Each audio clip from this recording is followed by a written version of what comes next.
नमस्कार, जय जगन्नाथ, जय सीताराम। स्वागत आपण मानंकु भावभक्ति भरा ओडिया आध्यात्मिक चैनल रामायण भक्ति को। देवभूमि उत्कलर पुण्यकीर्ति जसराजी ऐतिह्य पराकाष्ठा जेपरी विश्वविदित सेहीपरि एठारे लीलामय भगवानंकर विभिन्न लीलाखेला पुराण प्रसिद्ध। एठारे जगतर नाथ जगन्नाथ विराजित थिबारु एहाकू मर्त्य वैकुंठ कुहाଯାଏ। भारतरे जो चारिगोटी पुण्यधाम अछि, पुरी श्रीक्षेत्र तन्मध्यरु अन्यतम। स्वर्गर देवता माने आसी एही नीलाचल धामस्थ शंखक्षेत्र रे महाप्रभु श्री श्री जगन्नाथंकु दर्शन करंती। एहिठारे महोदधि कूलरे स्वर्गद्वार अवस्थित।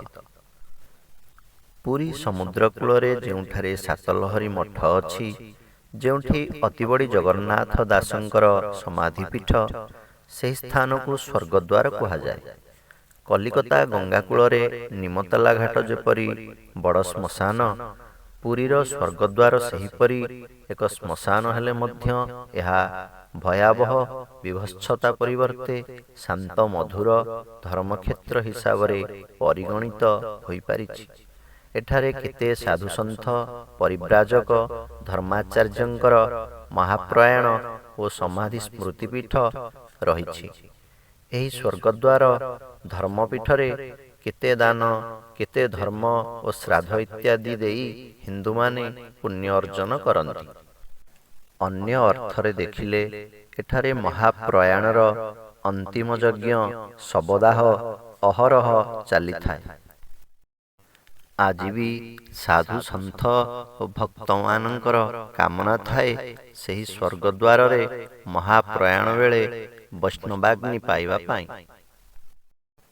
एही स्वर्गद्वार नामकरणटी कहार कपोल कल्पित नुहे।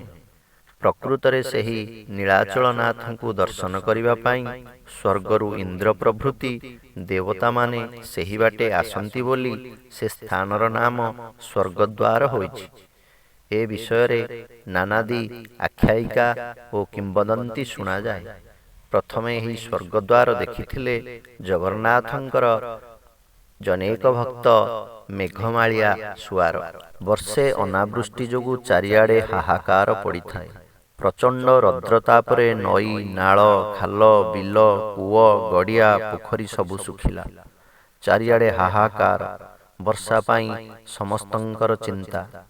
आनंद बजार रे कैवल्य कणिकाए पाई चांडाल ब्राह्मण मुक्तिलाभ करंती। दिने स्वर्गर इंद्र श्री जगन्नाथ महाप्रभुंक दर्शन सारी आसी आनंद बजार रे महाप्रसाद सेवन कले। महाप्रसाद बिक्री करुथिबा सुआर खीरी पूरी कानिका कांतिपुड़ी प्रभृति 56 भोग तांकु देला। से आनंदरे खाइले। महाप्रसाद खाईसारी सुआर को पैसा महाप्रसादर मूल्य न देई चली जिबाकु बसिले। से 22 पाहाच अतिक्रम करी सिंहद्वार रे पहुंचिले। तांक पछे पछे सुपकार पैसा देई जा, मो पैसा देई जा बोली मागी मागिका जाउथांती। से अविचलित भावे जाई समुद्र कूलरे पहुंचिले। सुआर बिचरा महाप्रसादर मूल्य न पाई नछोड़ बंधा रागरे केते बोलीबाणी केते धमक देखाई पैसा मागी मागी तांक पछरे धाई थांती।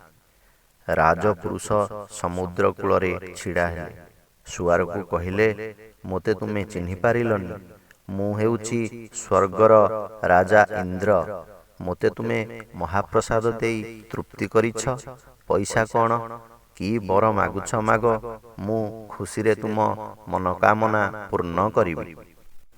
सुआर टिकिए आश्चर्य होइगले एवं कहिले, तुमे जदि इंद्र महाराजा तेबे मते एही बर दियो जे मु जेतेबेले जेउठी कहिबी सेतेबेले सेठी वर्षा हेबो। तथास्तु बोली इंद्र कहिले। संगे संगे आकाश मार्गरु गोटिए पुष्पक विमान आसी पहुंचिला ओ आखि पिछुड़ा के स्वर्गर इंद्र देवता अंतर्ध्यान होइगले। सुआर आश्चर्य होइगला। किछि समय स्तंभीभूत होई फेरिला बेले सेही समुद्र बाली ଖଣ୍ଡିଏ କାଠି ପୋତି ଚିହ୍ନ ରଖି ଫେରିଆସିଲା। ସେ ବର୍ଷ ଅନାବୃଷ୍ଟି ଯୋଗୁଁ ହାହାକାର ପଡ଼ିଥାଏ। ଆନନ୍ଦ ବଜାରରେ ଏହି ସୁଆର ମହାପ୍ରସାଦ ବିକ୍ରି କରୁ କରୁ ତାଙ୍କର ସେହି ଇନ୍ଦ୍ରଙ୍କର ବର କଥା ମନେ ପଡ଼ିଲା।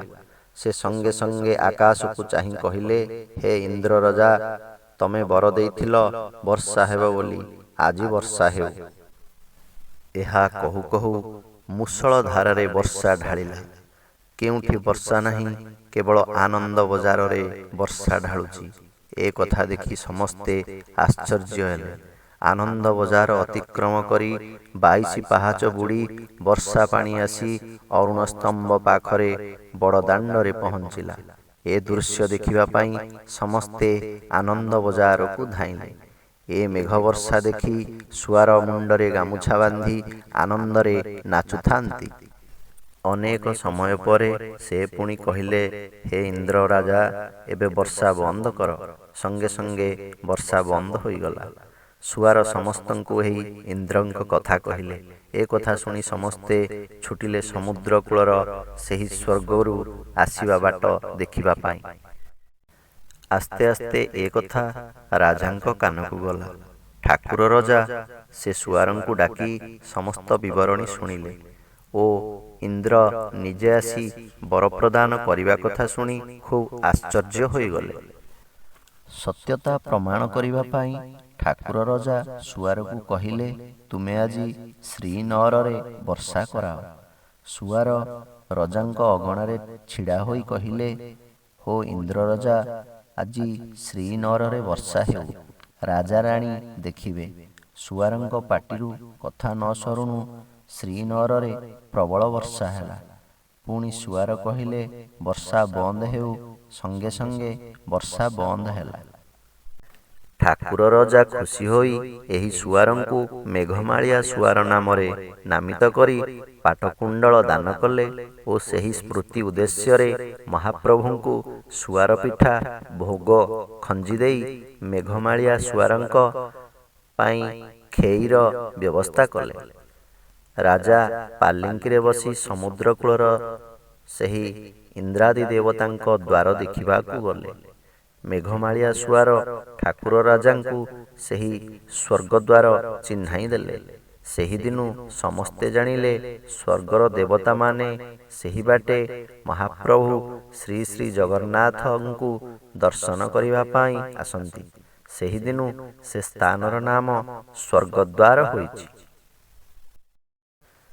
ପ୍ରତିଦିନ କେତେ ସାଧୁ, ସନ୍ଥ, ମହନ୍ତ, ଭକ୍ତ ଓ ଶ୍ରୀକ୍ଷେତ୍ରବାସୀ ପୁଣ୍ୟାତ୍ମାମାନଙ୍କର ମରଶରୀର ବୈଷ୍ଣବାଗ୍ନି ସଂଯୋଗରେ ଏହି ସ୍ୱର୍ଗଦ୍ୱାରରେ ସ୍ୱର୍ଗପ୍ରାପ୍ତି ହେଉଛି।